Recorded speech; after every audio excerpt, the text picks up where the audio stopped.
नमस्कार मित्रांनो, पाणी हे निसर्ग आपल्याला विनामूल्य देतो।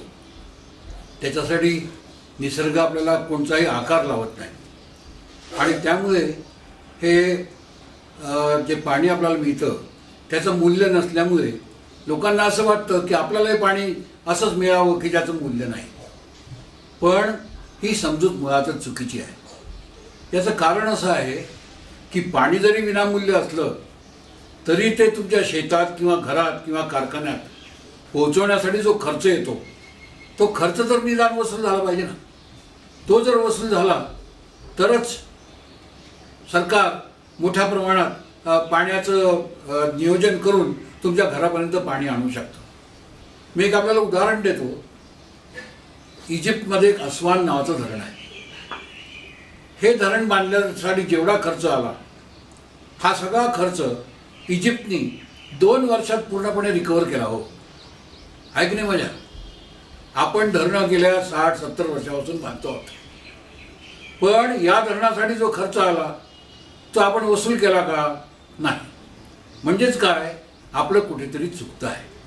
हे पाणी आपण जे अडवलेलं आहे धरणाद्वारे म्हणा कालव्यांद्वारे म्हणा, या पाण्याला जरी स्वतःचं मूल्य नसलं म्हणजे विनामूल्य असलं तरी पण जो खर्च होतो त्याच्यावर तो खर्च तर फार मोठा होतो। आता उदाहरणच द्यायचं झालं तर धरणाची किंमत, धरणात बांधण्याला किती खर्च येतो? करोडो रुपये खर्च येतो। त्याचे कालवे करावे लागतात, त्या कालव्यांसाठी सुद्धा करोडो रुपये खर्च येतो।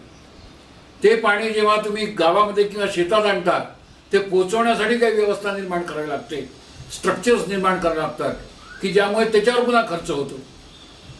शिवाय त्या सर्व कामाची देखभाल करण्यासाठी माणसं नियुक्त करावी लागतात वेगवेगळ्या दर्जाचे, चपराशापासून तर अत्यंत मोठ्या साहेबांपर्यंत। ही वितरण व्यवस्था चालवायची तर त्यासाठी मोठा स्टाफ लागतो। या स्टाफवरचा होणारा खर्च, हे पाणी तुमच्या घरात शुद्ध मिळावं म्हणून शुद्धीकरणावरचा खर्च, असे विविध स्वरूपाचे खर्च असतात। धरण आपण जेव्हा बांधतो त्यावेळेस आपण स्वतःच्या पैशाने ते बांधत नाही, तर त्याच्यासाठी कर्ज काढतो। जागतिक बँक सारख्या बँका आहेत, एशियन डेव्हलपमेंट बँक सारखी बँक आहे जी आपल्याला कर्ज देते आणि हे जे कर्ज मिळते ते परतफेड करताना आपल्याला व्याज भरावं लागतं। हा व्याजही खर्च मध्ये समाविष्ट व्हायला पाहिजे। म्हणजे थोडक्यात काय, असे बरेचसे खर्च असतात की जे खर्च सरकारला करावे लागतात पाण्याचं सुयोग्य वितरण करण्यासाठी। आणि त्यामुळे सरकार या पाण्याला जो आकार लावते त्याला पाण्याचा दर असं संबोधतात। पाण्याचा आकार किती असावा, कोणत्या दराने लोकांना पाणी द्यावं याच्याबद्दल सुद्धा विचार होणं आवश्यक आहे। मी जेव्हा पाण्याची एक बाटली विकत घेतो 1 लिटरची, त्याच्यासाठी मी 15 रुपये मोजतो। म्हणजे त्या ठिकाणी 15 रुपये देऊन आपण 1 लिटर पाणी विकत घेतो, ही गोष्ट लक्षात घ्या। सरकार या मानाने तर अत्यंत स्वस्त दरात तुम्हाला ते पाणी पोहोचवते, पण तरी सुद्धा त्या बाबतीत काकूकेली का केली जाते हेच मला समजत नाही। एकंदर 3 महत्त्वाच्या गोष्टीसाठी पाणी वापरलं जातं। कारखान्यांसाठी पाणी वापरलं जातं, शेतीसाठी पाणी वापरलं जातं आणि घरगुती वापरासाठी सुद्धा पाणी वापरलं जातं। आता या तिन्ही प्रकारचं पाणी जे आहे त्याच्यासाठी एकच दर राहायला पाहिजे असं काही नाही। प्रत्येकाचे दर भिन्न भिन्न असू शकतात। जसं विजेच्या बाबतीत आहे ना, शेतीला विजेचे दर वेगळे आहेत, कारखान्यांना विजेचे दर वेगळे आहेत, घरगुती वापरासाठी विजेचे दर वेगळे आहेत, छोट्या उत्पादकांना विजेचे दर वेगळे आहेत। म्हणजे अशा प्रकारचे वेगवेगळे दर सुद्धा राहू शकतात। हीच रचना आपण पाण्याबद्दल सुद्धा विचारात घेऊ शकतो। पण एक गोष्ट लक्षात ठेवली पाहिजे की पाण्याचे दराचे पैसे सरकारला मिळालेच पाहिजेत कोणत्याही परिस्थितीत, नाही तर मग सरकारची सेवा तुम्हाला चांगल्या प्रकारची मिळू शकणार नाही। आपल्याला सेवा तर उत्कृष्ट पाहिजे हो, पण त्यासाठी पैसे मोजायची आपली तयारी नाही। महानगरपालिका आपल्याला पाणी देते, त्याच्यासाठी पाण्याचं मीटर बसवायला सांगते, आपण ते मीटर बसवायला का करतो? कारण काय, आपल्याला ते पाणी फुकटच पाहिजे असतं। आणि त्यामुळे जोपर्यंत माणूस त्या पाण्याचे पैसे मोजणार नाही तोपर्यंत आपण काहीतरी खरेदी करतो आहोत याची जाणीव त्याला होणार नाही। मध्यंतरी दिल्लीच्या सरकारने विनामूल्य पाणी देण्याचा प्रयत्न केला. हे योग्य आहे का?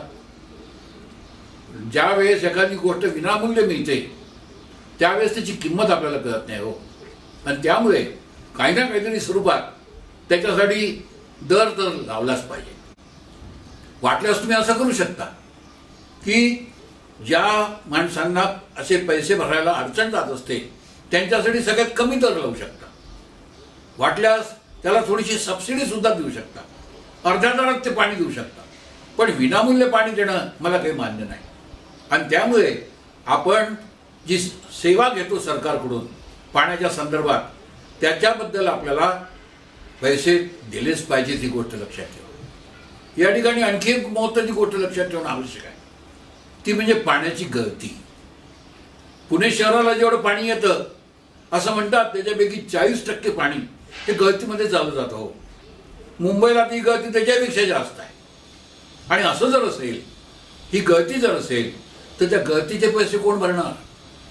अशा परिस्थितीमध्ये या पाण्याची गळती कमीत कमी कशी असावी याच्याबद्दल सरकारने प्रयत्न केले पाहिजे. काहीतरी गळती तर होणारच. शून्य गळती असणं अशक्य आहे. आणि त्यामुळे 5%, 10%, 15% गळती असली तर मी मान्य करू शकतो.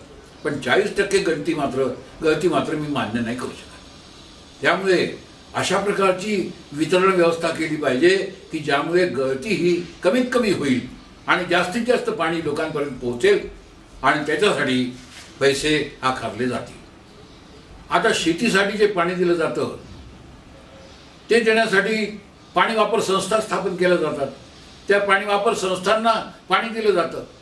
सरकारमध्ये आणि या पाणी वापर संस्थांमध्ये नेहमीच एक वाद असतो. त्यांना कमीत कमी दरात ते पाणी पाहिजे असतं, पण पिकं मात्र ते चांगली मोठी घेतात आणि त्याच्यापासून खूप पैसा कमवतात. मी जर खूप पैसा कमवत असेल तर त्या पैशाचा एक हिस्सा मला सरकारला दराच्या स्वरूपात देणं आवश्यक आहे. हा विचार प्रत्येक माणसाने केला पाहिजे. तरच त्याचा समाजाला अधिकाधिक फायदा होऊ शकतो. आज आपण रेल्वेपासून काय अपेक्षा करतो? अत्यंत चांगली सेवा आपल्याला पाहिजे. वीज बोर्डाकडून आपण काय अपेक्षितो? आम्हाला सगळ्यात चांगली सेवा पाहिजे. ST पासून आपण काय अपेक्षितो? आम्हाला चांगली सेवा पाहिजे. चांगली सेवा पाहिजे असेल तर त्याच्यासाठी किंमत तुम्हाला मोजावीच लागणार. आणि त्यामुळे आपण किती किंमत द्यायला तयार आहोत हा मुद्दा महत्त्वाचा नाही आहे. त्याच्यासाठी जे काही खर्च येतात ते खर्च पूर्णपणे जरी नाही तरी जवळपास 70%, 80%, 90% तरी वसूल झालेच पाहिजेत असं मला वाटतं. आपण या धरणांसाठी जो खर्च केला हा खर्च सरकारने स्वतःच्या बजेटमधून केला हो. आणि तो बजेटमधून केला असल्यामुळे शेवटी कराच्या स्वरूपात तो पैसा लोकांकडून वसूल करावा लागला. जे कोणत्या ना कोणत्या तरी स्वरूपात सरकार ते पैसे वसूल करतेच करते. पण एक गोष्ट लक्षात ठेवणं आवश्यक आहे की कमीत कमी दरामध्ये आपण लोकांना चांगली सेवा देऊ शकू याच्याबद्दल सरकार नेहमी जागरूक राहायला पाहिजे. त्यामुळे आपण विनामूल्य पाणी मागण्याचा आग्रह धरू नये. मध्यंतरी पुण्याला एक मोठं आंदोलन झालं हो. काय? आम्हाला मीटर बसवायचे नाहीत. वीज तर तुम्ही मीटरने विकत घेता ना, विजेसाठी तुम्हाला मीटर मान्य आहे ना, मग पाणी सुद्धा एक सेवाच आहे की हो. त्याच्यासाठी तुम्हाला दर का देऊन लागू नयेत? काही लोकांनी तर त्या मीटरचा नाश करून टाकला की ज्याच्यामुळे पाणी मोजणंच त्याच्यामध्ये कठीण झालं. आणि त्यामुळे आपल्याला जर चांगली सेवा पाहिजे असेल तर पाण्यासाठी योग्य दर आपण मोजलेच पाहिजे. तुम्ही त्याच्यामध्ये कन्सेशन मागू शकता. आम्ही गरीब आहोत म्हणून कन्सेशन, आम्ही शेतकरी आहोत म्हणून कन्सेशन, पण विनामूल्य मात्र तुम्हाला ही सेवा कोणत्याही परिस्थितीत दिली जाऊ नये असं मला वाटतंय. त्यामुळे पाण्याचे दर हा नेहमीच एक विवादाचा विषय राहिलेला आहे. आणि त्यामुळे याच्यावर चांगल्या प्रकारचं संशोधन होऊन, चांगल्या प्रकारचा अभ्यास होऊन निरलसपणे हे पाण्याचे दर ठरवले गेले पाहिजेत असं मला वाटतं. धन्यवाद.